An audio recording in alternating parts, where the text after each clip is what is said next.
Welcome to the Creative Jungle Podcast, where we explore the creative process and fascinating people who have creative courage. Here are your hosts, Arty and Justin. Welcome to the Creative Jungle Podcast. I am Arty Gold. This is Justin Andrews. Hey, what's happening?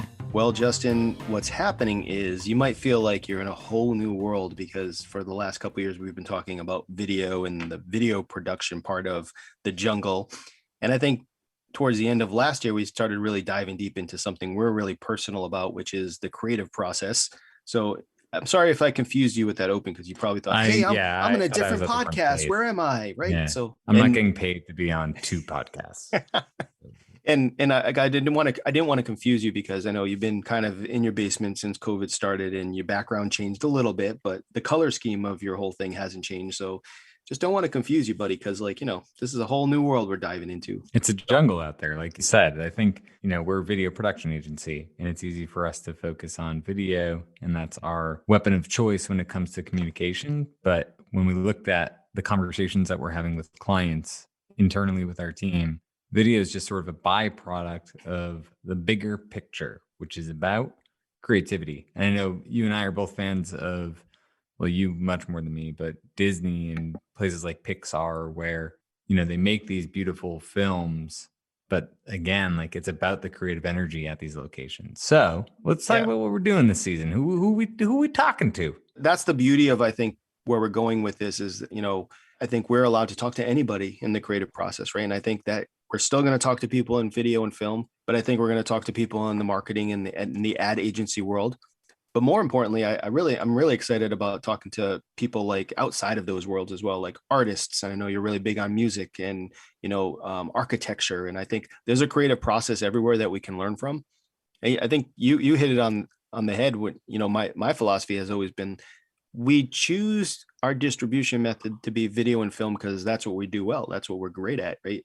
But at the end of the day, we sit in the creative meetings, and I think sometimes we're like, hey, you might not need video. This might be a good article in a magazine. This may just be a good photo. This might just look good, as a billboard sign somewhere. So I love the idea that we can explore this with everybody, because I think everybody's creative process is different, but the same, and we should all be able to take away from that. Well, I think one of the things that's kind of sad is like everyone's creative process is different, but a lot of people don't even have a creative process, or they don't value their creative process. They haven't defined it, right?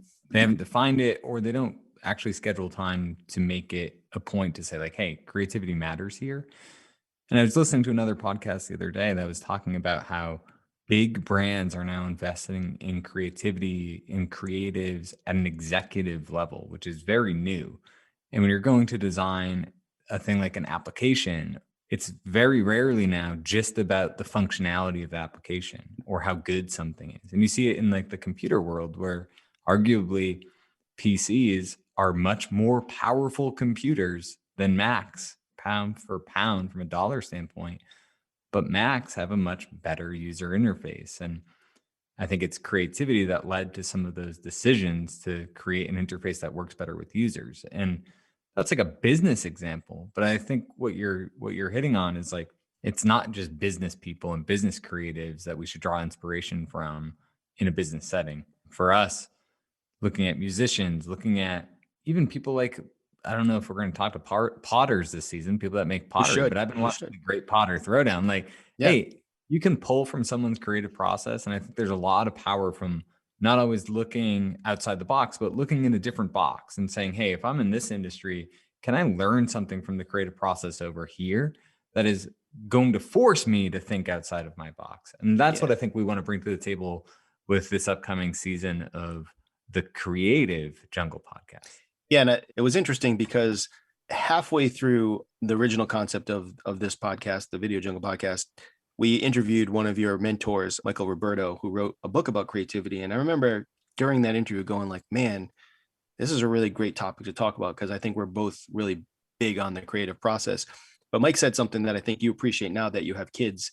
I think he did that exercise where like, if you give a kid some sort of exercise, what they draw on a piece of paper or how they come up with the definition of what the end game is going to be is so much different than the world that we've been living in, which is like a marketing executive. And forget the exact example, but if you were like, hey, draw a kangaroo, our adult mind is so fogged with all this intention where like a child, they just have open-ended ideas, right? They're just, and how do we get back into those, like that mindset of that open-endedness of free, carefree, every idea is a good idea. We shouldn't be throwing things away from the table. And I think, talking to other people outside of our industry has been healthy, because you do get that sensibility of like, they don't care about our end game, which is video. Their end game, like you said, might be a vase or vase, as the case might be, or it might be producing art on a wall or some architecture. So I think that I'm really excited about this series of podcasts that we're going to be doing.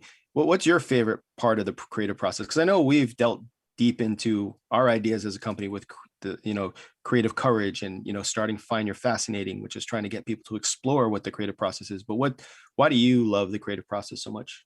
Oh man, I didn't know I was going to be. Yeah, I'm sorry. I threw you. The thing about this season is we never have to talk about our process. We ask other people, and that's what I'm most excited about. Is like the idea of pulling from other people and saying, "Wow, what do they do?" And even like looking at someone like Josh Kirk in an episode of someone internally, just hearing like how he approaches things was fascinating to me. So I think the political answer to that question is my favorite part of the creative process is exactly that, how everybody does have a different process.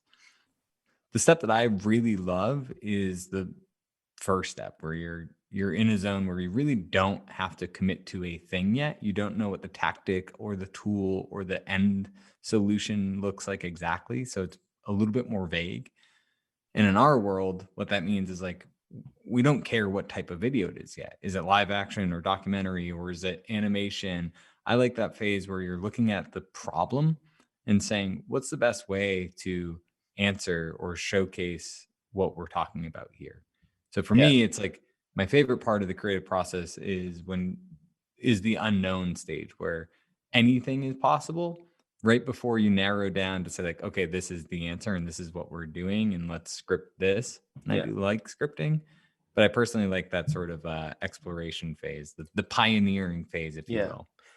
Throw that right back at you. Hit me up. What's your favorite part of the creative process? It's funny because I do enjoy that first ideation step where everybody's in the room and you're just throwing ideas at the wall to see what stick. I think personally for me, and it's hard to define, but we did have a couple of pre-interviews for this podcast, and we'll listen to the person I'm talking to a little bit later. But I like the moment where like an idea is so good that everybody just stops and it like just takes over the meeting. And I love when like the tide of that emotion, of that creativity, just kind of draws everybody down the right path, and you're on a boat almost sailing down the path together and just exploring the ideas.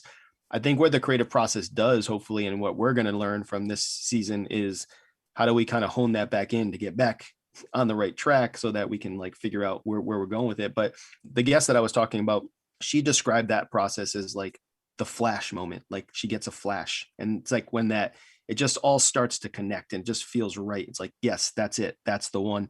I would equate it to almost maybe like every great inventor, or maybe even like a Leonardo da Vinci, when something just happened and they took a pencil or a pen and just drew something and it became like a helicopter or a car or something like that. Was fascinating. And I love that part of the process. And when I say process, like I know there's a process. I'm not talking, for me personally, it's like step 1, step 2, step 3, step 4. I'm talking about ways to open up your mind to explore your creativity as well. Like, and I think that there's a process there. I know some people like to meditate. Some people like to go into a closet and sit in the dark. And some people like to, get a team together. I'm interested in like writers, like some writers like to work by themselves. Some people like to work in a group. It's like, I'm interested in everybody's take on what that process is for them and how they get to what they're getting to. I agree. I think like one of the most interesting things to explore in this season is going to be the idea of like a brilliant creative, a solo individual, someone who can think something up on their own and create something amazing, versus teams that have to be creative. And I think sometimes it's easier for one person to have a singular vision and carry that forward. It can be a lot harder when you have 5 to 7 people that all have singular visions. And now it's about molding them and shaping them to come up with something that's additive rather than combative in the creative process. And what makes it even more challenging when you're with a company like us, like it's not just our voice. Sometimes it's our voice, the voice of an agency, and the voice of a client. Yeah. So you're taking that idea of 5 people coming together for an idea and then rippling it in 3 additional layers. So I'm curious about like Do better ideas come from a soloist or a soloist in a team environment and a group of people spitting ideas and spitting ideas? I don't know why they're spitting ideas, but they're spinning them and they're adding to each other. Yeah. So I mean, some of this, what we discover. To be honest with you, Justin, like some of this is like self-evaluation. Like as everybody knows in our company, like I can come up with ideas like nobody's business. I just see things a little bit differently. I've learned to try to figure out how to work in a group and how to accept everybody's ideas. It's hard though, right? If you're a creative person, you're a creative person. And when you're stuck on your idea, you're stuck on your idea. And it's really hard to see past it because you want to see a vision happen. I really like talking to people that work with teams and figuring out like, how to make that happen. But I'm also really like it's interesting because like we've talked to some people about the creative process that are singular and they only like their idea and they're okay with that. They have the creative courage to say like, nope, this is what my vision is. And whether that's a musician or whether that's an artist, like I think there's something to be learned there as well. And it doesn't, like I said, I don't know if there's a right or a wrong way for the creative process. You have to kind of find your path. I do want everybody to kind of explore that this season. And I love the fact that people hire our company and hire us specifically to like, because they think of us as creative. And I value that. I've always said to you like, hey, how do you get paid for ideas? Like, and this is like a cool thing to do. But it always makes me laugh when somebody says they're not creative, right? How many times have you been in a meeting where somebody goes, I'm not creative. I'm not creative. And I'm like, I don't know if that's true. I'm like, you have words in your head, you know how to speak most likely, even if you're quoting Dr. Seuss. Yeah. You've got brains in your head, you've got shoes on your feet. Yes. You can steer yourself in any direction you choose. That's right. Yeah. I think like there's this misnomer that when you talk about creativity, instantly you jump to a Jackson Pollock type character who is painting haphazardly with no real procedure or methodology. And when people say they're not creative, I don't know what that means because there's creativity in everything. If you're in accounting or in finance or anything within like reading, writing, arithmetics, if those are your strong suits, there's plenty of creativity in all those job functions in the STEM world of STEM. I mean, if we ever get to the point where, because I'm not a spreadsheet guy, but man, your spreadsheets are a work of art, Justin, right? And they're very creative spreadsheets. They are very creative. I'm like, wow, that's an impressive link that you did. I'm not even like joking around. Like that's a thing that I can't do, but I find it very creative. People like you that can get through those you and our operation manager, Wendy, are spreadsheet people that I look at the spreadsheets. I'm like, I don't even know how I would start that. And yeah, I agree with you. Congratulations, guys. You did it. You did it. A new Netflix documentary about the making of spreadsheets. Yes. Spreadsheets USA. It doesn't have the same allure. And I think that's what people like instantly say, like, well, I'm not creative because they might be thinking like I can't paint or I can only do paint by numbers. But it's like, no, actually, you can come up with an idea and you can be additive to that creative process. And sometimes actually like people who identify as not being creative are very helpful to have on a team. When you have a bunch of creatives who are great at coming up with the idea, people that identify as not creative can help add some rationale often to the creative process and again be additive to it and not combative. Like they might not come to the table with a bunch of ideas, but they might be able to listen to other people's ideas and add to it in a creative way. So now that we're hopefully at the end zone of the COVID-19 pandemic, as we start to come out of it slightly and, hopefully things get back to a somewhat normal state and we learn best practices and we're back at it in live creative venues. Or do you think that the creative process changed a little during COVID-19? I mean, we've been on meetings with potentially sometimes only one or two people, and all of a sudden I saw you in a meeting with like 19 people at some point because everybody's available. Do you feel like the creative process has been enhanced during the pandemic? I think humans are incredibly flexible and resilient. And I think it's amazing that we've been doing this for a year and I've only been to the office like 5 days. I don't feel like we've lost too much from losing our conference room. I miss it. There are definitely times where I feel like we'd benefit from it. And I think the biggest thing is time. It was a lot easier to be more focused and dedicated to an hour or an hour and a half meeting where you're just brainstorming together as a group. It is a little bit harder virtually to have a longer winded meeting where you can be creative. I think you just burn out a little bit more working from home. I agree with that, but I also think that somehow, some way, the Zoom creative meetings were a little bit more direct. Like, I mean, we tend to get together in a room and things take I wouldn't say a turn for the worse, Justin, but you know how it goes, right? You start one subject and all of a sudden you're talking about marshmallows and campfires, and then you're in the woods with Bigfoot somewhere, right? You know how that goes. So I think that what Zoom has done for me is like, you really isolate your time, because a lot of people are like, hey, I got another meeting, but like, let's focus on this. And I think that's been healthy. I think people kind of are coveting the communication, which is where, all these Zoom, Slack, Google Meets have kind of kicked in.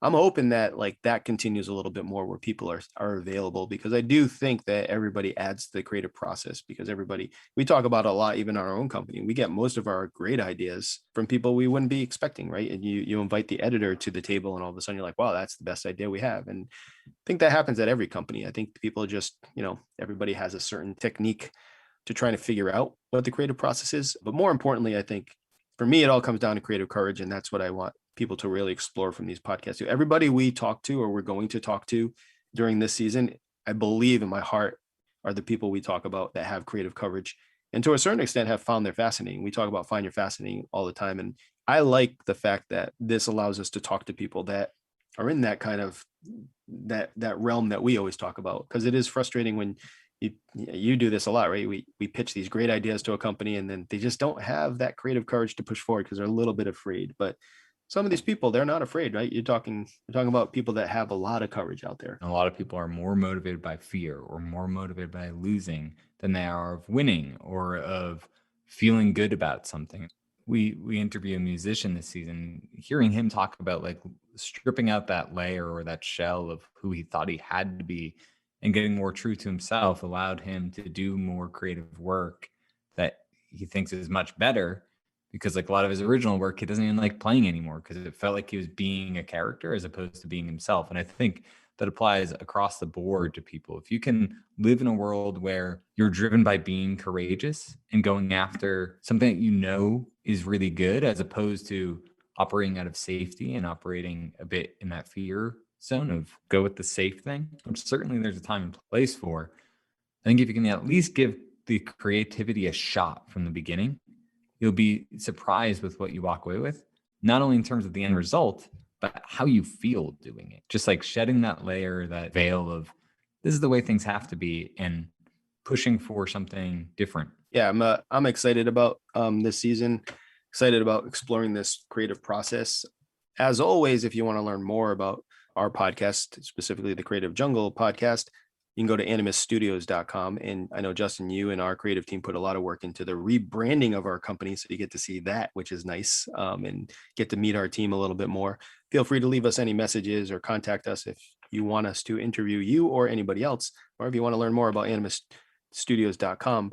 But more importantly, Justin, I still think that the Creative Jungle podcast is a good gift for anybody. I think we talked about our last podcast just being a great gift, and you should just give this to everybody. You should just send it to everybody via email, Facebook, Twitter. Just get it out there. Give it. It's the gift that keeps on giving. Yeah. Mail a package. Yes. Mail a package. A note that says a package within a package, Russian doll, and then a little note that says subscribe to the Creative Jungle podcast. And yeah, that's a heck of a Mother's Day present. If this is you could listen to it on all of the actual places you listen, right? Apple or Stitcher or those places. Mm-hmm. But I do think that if somebody could just package you and send you someplace, that would be a gift, right? Yeah, we'll do it live after COVID is done. We'll travel for. But what do you think it would cost to ship me and you in a box UPS ground?